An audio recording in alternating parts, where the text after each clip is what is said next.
What's going on, everybody? Thank you all for joining me today. If you haven't already, please make sure you hit the like button because that's the most important thing you can do for me on this channel. What it does, that helps make sure that those who are subscribed to the channel will indeed get the notifications, and it also helps to push this video through the YouTube algorithm as well. Secondly, if you're new to the channel, or maybe you've been ghost watching this channel for quite some time now, please do me a favor and yourself a favor by hitting the subscribe button as well as the bell notification next to the subscribe button so you can be notified whenever I release a new video. And lastly, please make sure you share this video out on your social media platforms to inform your family and friends of this news and information. And yes, that does help to give me a slight boost in the YouTube algorithm as well. And with the introduction out of the way, let's get into today's news. And today we have to head on over to New York City because it appears that alliance is being formed with Donald Trump and Eric Adams. It seems that that is what's happening. And honestly, I can't even say it seems that that's what's happening. That is what's happening because that is the word coming out of Eric Adams' mouth himself, as he has been in communication with Donald Trump in order for them to get New York City back in order, to make New York City great again. Now, this isn't such a far-fetched thing that this has happened and it's occurred. It wasn't that long ago at the, I believe it's called the Al Smith dinner, where Donald Trump empathized with Eric Adams over the fact that Biden's DOJ threw charges on him, right? And it's been suspected by many of us, especially me here on this channel, for a couple of months now. We've been saying this, and people are still articulating this and believe this to be true, that the charges put on Eric Adams was really retaliation for Eric Adams very adamantly and vehemently placing the proper blame of the migrant crisis at the feet of the Biden-Harris administration. He had the audacity to call them out. He had the audacity to tell the truth and to say that they have abandoned New York because they're not providing the proper finances needed in order for them to even be able to take care of all these illegal immigrants. And in doing so, and constantly, once again, laying the proper blame at the feet of the Harris administration, even questioning Kamala Harris by name and her ability to be the border czar. Once he started doing that regularly, we started seeing FBI raids occur to those who are in Eric Adams' orbit. Many people who were associated with and or working with his campaign, they started getting raided. They started having their belongings confiscated, computers, cell phones, and things of that nature. And it was only a matter of time before the feds came knocking on Eric Adams' door himself. They took his cell phone and then put charges on him. You're going to see in this clip here, Donald Trump is going to empathize with him, and he's going to give him some words of encouragement stating, you're going to get through this. You're going to win. Let's get into this clip right now. It's about time. It's about time. Mayor Adams, good luck with everything. They went after you. They went after you, Mayor. Yeah, boy, I knew that. 9.5 months ago, I said, you know, he just said something about it, about the administration. He's going to be indicted any moment. And guess what happened? But you're going to win. I think you're going to win. I know you're going to win. So good luck. Good luck. As I stated in my live stream earlier this morning, Trump isn't someone who just exchanges pleasantries with anybody, particularly if he doesn't like you. He's not going to give you words of encouragement and says, you're going to win, you're going to pull through. I know that you are. That isn't something that he just throws around willy-nilly. So clearly, these are words of encouragement and support towards Eric Adams, where if we're being honest, essentially that is, if you scratch my back, I'll scratch yours. I see what the Harris-Biden administration has done to you.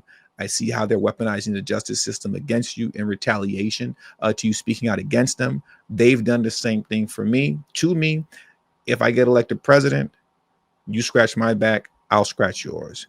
You work with me concerning getting New York City back in order, and you form an alliance with me, and I will drop your charges. And I do believe that when Donald Trump gets into the White House, he is going to immediately drop Eric Adams' charges. I would be shocked if he didn't. And from this point moving forward, we have seen Eric Adams repeatedly speak against the talking point that Donald Trump is a fascist and that he is Hitler. And he's been asked this, or I should say, he was asked that so many times that the last time he had a press conference and he was asked about whether or not he believed Donald Trump was a fascist and was he Hitler, he lashed out and said, "Stop insulting me," essentially by asking these dumb questions when New York City is facing real issues that I have to deal with. We have real issues. There are real problems. Why do you keep coming to me with foolishness and nonsense? It's an insult to my intelligence. Let's get into this clip right here of Eric Adams lashing out at the press for constantly referring to Donald Trump as a fascist. Real problems we're having. And with all that's going on to everyday New Yorkers, we're asking questions that is someone a fascist or is someone a Hitler. That's insulting to me. That is insulting. And I'm not going to engage in that. Everyone needs to turn down the rhetoric. Because after Election Day, we still have to be the United States and not the divided states. And so if people can't understand there are real issues facing New Yorkers, and I just find it just humiliating that what everyday mom and pops are doing and going through across this country, that here we are having this conversation about this silly item. So I refuse to participate in that. I'm going to fight for New Yorkers like I've done for years, and whomever can understand that, they're not in the streets. When I'm at these town halls, talking to people there, they're not asking me these silly questions. We are in this bubble, and I know you guys really believe these stories you're writing. It gives you a lot of clicks. It's exciting and gives you headlines. But this is not what New Yorkers and Americans are dealing with, folks. They are scared of their future. Someone needs to stand up and say enough of this. Tone down the rhetoric, let people hear the facts, let them vote, and let's decide what the next 4 years are going to be for our city. And that's my position. I cannot make it any clearer. And the people heard the facts and they voted. And as we all know, Trump won in a bloodbath, a landslide victory. And since then, as I've been discussing since Donald Trump's victory, a host of well-known governors, Governor Kathy Hochul of Eric Adams' state, New York, the governor of California, Gavin Newsom, even the attorney general of New York, Letitia James, and the governor of Massachusetts. I believe her name is Mura Healy, if I'm saying her name right. I always feel like I'm saying her name wrong. They have all come out and have taken an adversarial stance against Donald Trump, and he isn't even in office yet. While Eric Adams is the only one so far, as it pertains to well-known Democrats, who has extended an olive branch to Trump and Vance in order for them to work together to get New York City back in order. Let's get into this clip right here. I want to congratulate President-elect Trump and Vice President-elect J.D. Vance and wish them all the best as they work to promote the interests of the American people. As mayor of America's largest city, our main team will work with the incoming administration for the good of all New Yorkers. We will collaborate with our mayors across this country to come up with a real agenda that could help cities across America. Now, seemingly right now is looking like Eric Adams is the only one that wants to collaborate with Donald Trump. And many are even speculating that the reason that Eric Adams recently shut down this controversial program, as you see here, the New York Post article is titled NYC to End Controversial Program Supplying Migrants with Prepaid Debit Cards After Dropping $53 million on it. That was a very controversial issue. It was a hot topic that everybody was speaking about. Many people were upset across the city of New York. And even those who didn't live in the city of New York were very offended by this kind of money being spent on illegal immigrants who were being ungrateful to the meal boxes that were given to them in the five-star hotels in New York, because that's where those cash cards stemmed from. They were living in five-star hotels in New York. Meal boxes were being given to them, and they were throwing the whole meal away. They would just toss the food in the trash. All of it was going to waste because They didn't like the food. I always heard that beggars can't be choosers, but they were definitely choosing in those 5-star hotels after crossing the border illegally.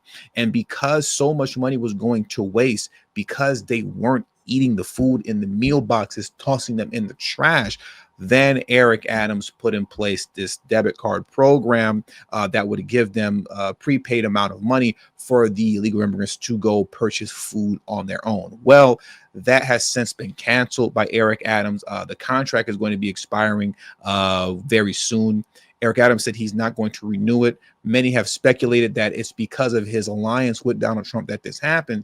And he was asked a little bit about the conversations that they did have. And here is what Eric Adams had to say. Let's talk about some other crucial issues, though. You talked yesterday to President-elect Trump. What did you talk about? And did it involve any funding for New York City, or perhaps lack of funding?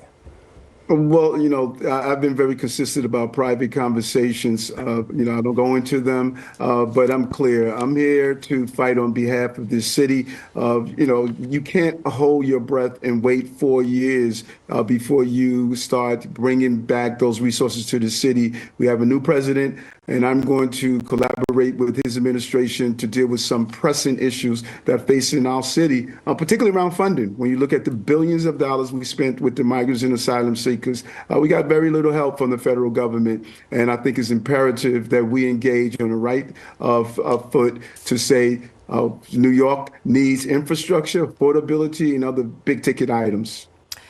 Now, when it comes to funding when it comes to the economic impact of the migrant crisis on New York City, Eric Adams was recently asked about that at the same press conference that I played for you, where he was congratulating Donald Trump for getting into office.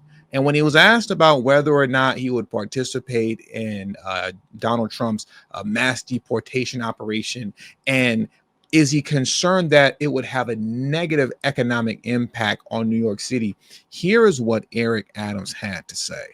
Because in terms of the economy of the city and the possibilities that the president might try to deport some migrants, I know we have sanctuary city issues here, but I'm wondering if you're concerned that if migrants leave because of their fears of what's going to happen, if this could adversely affect the city economy, because there'll be a loss of people working and a loss of tax income, and are you worried that it will affect the city's bottom line? Well, our city's bottom line was affected with 220,000 migrants and asylum seekers were placed in the city without any federal assistance that was substantial. We were impacted, billions of dollars. That was a great answer. Our economy was impacted when 120,000 illegal immigrants were dropped into our city without any federal funding.